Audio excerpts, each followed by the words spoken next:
How are you? सब बिल्कुल ठीक है। कैसा फील हो रहा है इस टाइम पे? Sir I am fine. नहीं मतलब फाइन सर से बहुत ज्यादा अच्छा फील हो रहा फील हो है। रहा है, आज रिजल्ट आए। हाँ जी। नहीं, फाइन से तो ऑब्वियसली ज्यादा ही फील हो रहा है। नहीं, ऑफ कोर्स होना भी चाहिए। You have cleared group 1। और अभी रिजल्ट की बात करेंगे, लेकिन सबसे पहले मैं ये समझना चाहता हूँ इस टाइम पे घर में एक्साइटमेंट कैसी है, मतलब मम्मी पापा को और सबको घर में इस टाइम पे, सिबलिंग्स को, आपको, हाउ इज द फीलिंग? सब वो भी खुश है। चलो बहुत बढ़िया। सक्सेस सक्सेस का टेस्ट बहुत बहुत स्वीट होता है, मानते हो? जी। जी बिल्कुल। बहुत ही बढ़िया। प्रीति, एक बार ना फटाफट से अपना रिजल्ट शेयर करो, हाउ मतलब subject wise what is your score? Sir advance accounts में मेरा स्कोर था 72। कॉर्पोरेट एंड अदर लॉ में 53 एंड टैक्सेशन में भी 53 एंड एग्रीगेट है 178। Very very good, very very good. Advanced accounting में 72 के पीछे का राज बताओ। देखो सबसे पहले, देखो मैं अपने सब्जेक्ट की बात कर सकता हूँ आपसे, क्योंकि मुझे पता है उसका इन डेप्थ क्या है। मुझे पता है जी। आपने कितना हार्डवर्क किया है। सो जी। क्या मतलब, क्या राज है ये जो बच्चे बात करते हैं कि 60 नहीं आते, और कुछ स्टूडेंट्स हैं जो 75, 80, 90, 92, मतलब ये कैसे आ जाता है स्कोर? मतलब what is your success story behind this 72 marks? कैसे करते हैं आप, कैसे पढ़े?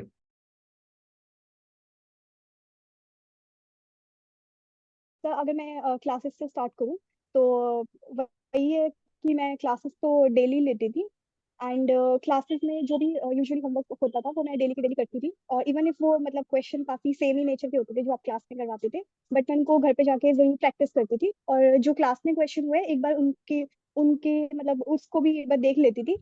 एंड ठीक है। आफ्टर जब क्लासेस मेरी खत्म हो चुकी थी, तो उसके बाद मैंने एक ही रिवीजन हो पाई थी, क्योंकि मेरे पास बहुत ज़्यादा टाइम नहीं था। मैंने बोथ ग्रुप के लिए स्टार्टिंग में सोचा था, बट क्योंकि मेरी क्लासेस बोथ मतलब सेकंड ग्रुप की टाइमली बेसिस पे कंप्लीट नहीं हो पाई थी, तो फिर मेरे को सेकंड ग्रुप देने का अपना प्लान छोड़ना पड़ा, तो फिर मैंने फर्स्ट ग्रुप देने का डिसीजन लिया।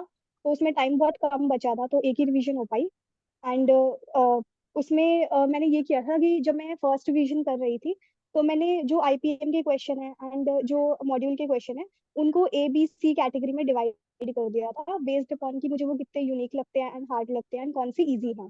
तो और उसके बाद फिर जो ये ए बी सी कैटेगरी में मैंने डिवाइड किया था, उसमें से मैं सिर्फ ए एंड बी कैटेगरी के क्वेश्चन ही एग्जाम से पहले देखे थे, क्योंकि मैं बहुत ज्यादा रिवीजन तो नहीं कर पाई थी। Very very good. मतलब इसमें आपने इतने अच्छे अच्छे पॉइंट्स बोले हैं। मैं सारी चीज़ों को एक एक करके जैसे ब्रेक डाउन करता हूँ स्टूडेंट्स के लिए, और I want to appreciate your efforts also for this thing. कि सर फर्स्ट थिंग, अगर जो भी बच्चा इस टाइम पे इन चीज़ों को सुनेगा, they can take so much motivation from your story. पहली चीज, सर जो क्लास में हो रहा है रेगुलरली घर पर रिवीजन हो रहा है उस चीज का। क्लास में आपने एक क्वेश्चन करवाया, उससे रिलेटेड आपने 3 क्वेश्चन घर पे करने के लिए दिए जो पीवाईक्यू, आरटीपी, एमटीपी में आए। हमने वो वाले क्वेश्चंस घर पे जाके कर लिया अलॉन्ग विद क्लास का क्वेश्चन। दूसरी चीज, अगर मुझे पता था कि मेरे पास रिवीजन का टाइम इतना नहीं बचा है, तो I have planned my revision in such a manner कि मैं एक रिवीजन भी अगर कर रहा हूं या कर रही हूं, that is an effective one. And what I did to make that effective was, मैंने क्वेश्चंस को कैटेगरी ए बी सी में तोड़ दिया, सो दैट कि जब मैं पढ़ने बैठूं एग्जाम से पहले, एक दिन पहले या 2 दिन पहले, तो मेरे को पता हो कि मेरे को सिर्फ ए और बी देखना है, मेरे को सी देखना ही नहीं है इस टाइम पे। जो कि हम लोग अपनी क्लास में भी करते हैं कि स्टार मार्क करवा देते हैं जो एडजस्टमेंट हमें लगती है कि नहीं यार ये यूनिक है, ये क्वेश्चन पेपर में पूछा जा सकता है, उसको स्टार मार्क कर कर रख लेते हैं। Which is a very very good thing जो आपने इम्प्लीमेंट करी है, and super proud of you. बहुत अच्छा लग रहा है सुन के कि जो चीजें हम बोलते हैं वो स्टूडेंट्स जब इम्प्लीमेंट करते हैं और उससे जब रिजल्ट आता है, द मेन पार्ट इज कि उन स्ट्रेटजीज से जब रिजल्ट निकल के आता है, then we can proudly say to other students also कि देखो भाई अपन ने ये चीज बोली थी हमारे तुम्हारे सीनियर्स को और हमारे स्टूडेंट्स को, तो उनके लिए इम्प्लीमेंटेशन काम आया है। तो ऐसा नहीं है कि ये चीजें इम्प्लीमेंट हम बोल दें कि नहीं भाई नहीं होती, या ये होकर कुछ इसका रिजल्ट नहीं आता। Which is a very very good thing. बहुत अच्छा लग रहा है इस टाइम पे ये चीज सुन के आपसे कि सर वो काम करी हमारे लिए। क्या कहते हो? बिल्कुल सर।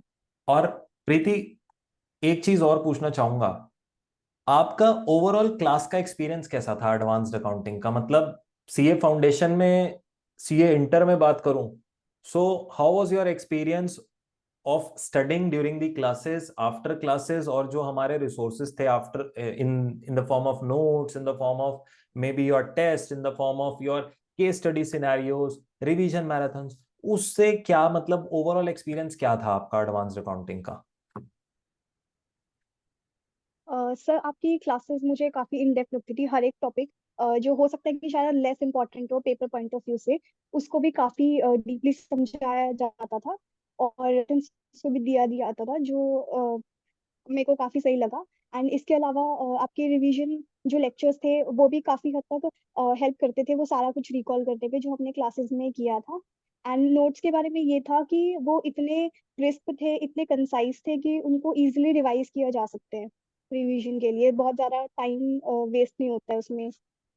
उससे जो रिवीजन नोट्स आप पढ़ते थे उसके बाद बुक उठाने की जरूरत पड़ी? मतलब ऐसा लगा कि अब मेरे को बुक में जाके कोई कॉन्सेप्ट तो पढ़ना मैंने है या बुक नोट उठाई से नहीं, मेरा? मैंने नोट्स ही रेफर किए। चलो यार, वेरी वेरी गुड, बहुत नहीं, अच्छा। नोट से ही हो गया था, और इतना टाइम भी नहीं होता था बुक्स में से कवर करने के लिए। ऑफ कोर्स, एक बुक में एक चैप्टर जहां 100-120 पेजेस का होगा, वहां को अगर हम क्रिस्प करके 20 पन्ने या 10 पन्नों में उसको कंसाइज करके नोट्स के अंदर डाल रहे हैं, उतना ही पढ़ लो, that is more than enough. वो इतना इन डेप्थ है, एएस के नोट्स हमारे, या जो भी चैप्टर वाइज नोट्स ले लीजिए, कि उसके बाद आपको बुक खोलने की जरूरत ही नहीं पड़ेगी। That is the mindset behind those notes. Yes sir. Good यार, गुड। प्रीति, एक चीज बताओ, कई स्टूडेंट्स कहते हैं कि एक दिन में हम पढ़ाई मैनेज नहीं कर पाते, कि मान लो मेरे से 3 क्लासेस नहीं होती, या मेरे से एक ग्रुप नहीं संभल रहा, या 2 ग्रुप नहीं संभल रहे। Can you share your study routine with us, कि आप कैसे स्टडी करते थे? मतलब कितने बजे शुरू करना, कितने बजे खत्म करना, how to manage your class, how to manage your self study and other things along with it, वो थोड़ा सा शेयर करो हमसे। सर मैं क्लासेस सुबह लेट ही स्टार्ट करती थी, लाइक कभी 9 बजे या फिर कभी 10 बजे। एंड ठीक है। फिर वही जितने घंटे की क्लासेस होती थी उतने में वो खत्म होती थी, फिर मैं बीच में 5-10 मिनट का ब्रेक लेके देन नेक्स्ट क्लास स्टार्ट कर देती थी। मैंने ऑलमोस्ट सारी क्लासेस रिकॉर्डिंग वाली ली थी, मैं लाइव ठीक। नहीं ले रखा था। एंड ठीक है। उसके बाद जो थोड़ा बहुत टाइम बचता था, 1 घंटा बच गया, किसी दिन 2 घंटा बच गया, कुछ सब्जेक्ट की क्लासेस लंबी रहती थी, तो जो वो 1-2 घंटा होता था उसमें ही मैं रिवाइज कर लेती थी जो भी क्लास में हुआ है। Very good. और एक दिन में कितनी क्लासेस देखते थे प्रीति? सर वैसे 3 क्लासेस हो सकती है मैनेज, ग्रुप वन की जो है। लेकिन कुछ दिन होता था कि टैक्स की क्लास बहुत लंबी चली गई या फिर अकाउंट्स की लंबी चली गई, उस टाइम पे थोड़ा डिफिकल्ट होता था, और उसकी वजह से बैकलॉग भी हो जाता था कई बार, वो पूरी ना होने की नहीं, बट ठीक वजह है। से। बट द पॉइंट इज कि हम 3 क्लासेस एक दिन में कर सकते हैं, अगर कोई थोड़ा सा स्पीड इंक्रीज करके देखें। आई गेस आप भी थोड़ा सा स्पीड इंक्रीज करते होगे, क्योंकि पढ़ाने का हमारा रिदम थोड़ा स्लो रहता है। कोई भी टीचर जी। हो, वो थोड़ा हाँ जी। पेस पे, अपने पेस पे बात करते हैं, और फिर उसके बाद आप 1.25x या 1.5x पर उसको लगाकर थोड़ा सा टाइम सेव कर सकते हैं वहां पे। जी। चलो यार, मैं वेरी। स्पीड बढ़ा के ही देखती थी सर एक्चुअली।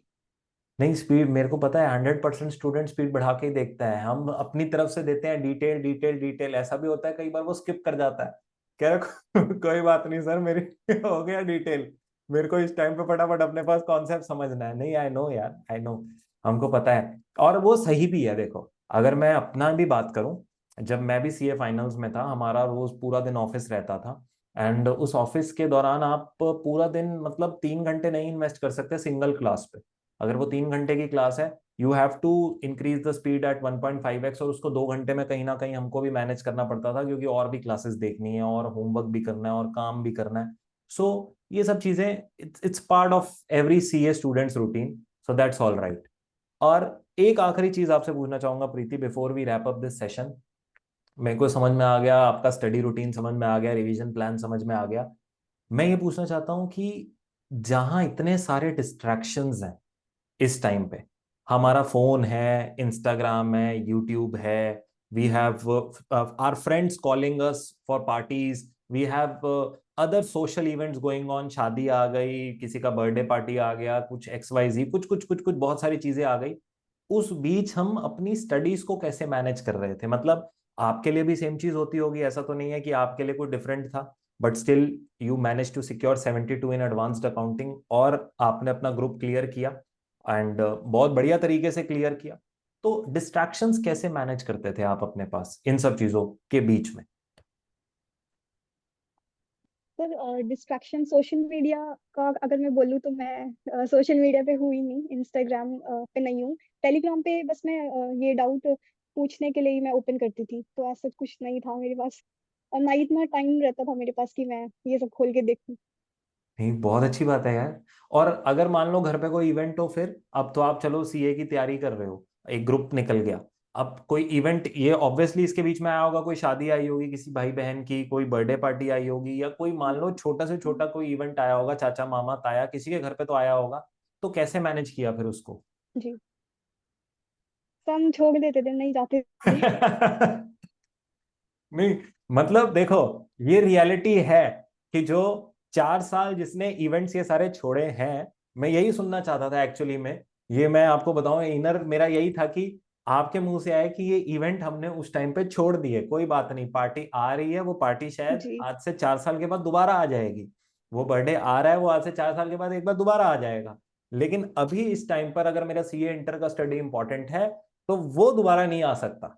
मतलब Jan 25 दोबारा नहीं आएगा, Jan 26 आ जाएगा, 27 आ जाएगा, लेकिन मुझे Jan 26 27 पे नहीं जाना। मुझे Jan 25 में अपना अटेम्प्ट, या अपना जो भी मेरा रिस्पेक्टिव अटेम्प्ट रहेगा उसमें क्लियर करना है, राइट? चलो यार, बहुत अच्छा लगा। प्रीति, बिफोर वी क्लोज, मैं आपको देना चाहूंगा ये स्टेज, ये अपॉर्चुनिटी कि आप कुछ अपने जूनियर्स से, अपने फेलो स्टूडेंट्स से कुछ भी शेयर करना चाहेंगे, any message that you want to give them, कि भाई दिस इज योर मंत्रा, और maybe anything that you followed, anything you want to share, आपके जो भी मन में है। देखो, मेरी तरफ से तो I wish you best of luck for your future. बहुत अच्छे मार्क्स हैं, मेनी मेनी कॉन्ग्रेचुलेशंस, इसी तरह आगे भी मेहनत करना, ग्रुप 2 निकालना, सीए फाइनल में बोथ ग्रुप के लिए एम करना। आई नो रैंक होल्डर्स को देख के पता लग जाता है कि ये आगे जाके रैंक होल्डर्स बनेंगे, and they will do very good, and you are one of them. So मेरी तरफ से तो I wish you all the best, many congratulation. अपने पेरेंट्स को भी बोलना, आई वांटेड ये मैसेज उन तक भी पहुंचे अगर वो सुन रहे हैं तो, क्योंकि पेरेंट्स सबसे ज्यादा प्राउड होते हैं इस टाइम पे, टीचर्स से भी ज्यादा अगर कोई प्राउड है तो वो पेरेंट्स है। और बस अब जी बिल्कुल। कोई मैसेज आप अपनी तरफ से देना चाहते हो अपने फेलोज को, अपने पियर्स को, अपने जूनियर्स को, please feel free to give anything. Message तो यही रहेगा कि बी कंसिस्टेंट, क्योंकि वो इनिशियली पॉसिबल हो पाता है हमारे लिए, और बाद में वो चीज़ रह जाती है, और हम फिर वही अपना ट्रैक पकड़ लेते हैं, जहाँ पे हम चीज़ों को डिले करने की कोशिश करते हैं और सोचते हैं वो हो जाएगा, बट वो कभी नहीं होता है। सो कंसिस्टेंट रहना क्लासेस में। ये बहुत अच्छा मैसेज है, short and crisp and super proud that you said be consistent, that is all I want to say. And बाकी सब हो जाएगा, अगर आप कंसिस्टेंट हो, रेगुलर मेहनत कर रहे हो, तो सब जी हो जाएगा, है ना? और कंसिस्टेंसी में बस एक छोटी सी आखिरी बात बता दो, कितने घंटे कंसिस्टेंट रहना चाहिए दिन में? 10 घंटे का स्टडी करें तो इंटर निकल जाएगा, 8 घंटे करें, 12 घंटे करें, आपने कितना फॉलो किया था? समय तो 8 9 घंटे, मतलब बैठते तो हम 10 11 घंटे भी हो जाते थे किसी दिन, बट वो प्रोडक्टिवली 8 9 घंटे, और वो 8 9 घंटे आने में भी काफी टाइम लगता है। हम्म। इनिशियली 5 ही घंटे निकलेंगे या 4 ही घंटे, कोई दिन प्रोडक्टिव नहीं भी रहेगा, लेकिन वो कंसिस्टेंटली बैठना पड़ेगा, एंड वो प्रोडक्टिविटी काफी टाइम बाद अचीव होती है। Good, good, good. बहुत अच्छा है यार, 8 9 घंटे अगर रेगुलर पढ़े हो ना आप, बहुत अच्छा है। अगर आप इतना पढ़ सकते हो रेगुलरली, तो आप अच्छे रिजल्ट्स ला सकते हो, and you are the proof of it. ठीक है, चलो, वेरी वेरी गुड प्रीति, बहुत अच्छा लगा आपसे बात करके, and may God bless you. आगे भी मेहनत करना, मम्मी पापा का नाम, अपने टीचर्स का नाम रोशन करना, एंड मेरे बेस्ट विशेज हैं। मेहनत आपने करनी है, और हमारा सपोर्ट है ही आपके साथ, बने रहना, जुड़े रहना, प्राइवेट टेलीग्राम ग्रुप पर जुड़े रहना, उसको यूज करना, कभी कहीं अटक जाओ, कोई बात करनी हो, मैसेज डाल के मुझे पिंग करके, वो आपके पास अपॉर्चुनिटी है ही है। ठीक है, लाइफ लॉन्ग के लिए। चलो, अपना ध्यान रखो, खुश रहो। ओके। ठीक है, okay, bye bye, thank you take so care. Much. Most welcome, bye bye. Bye.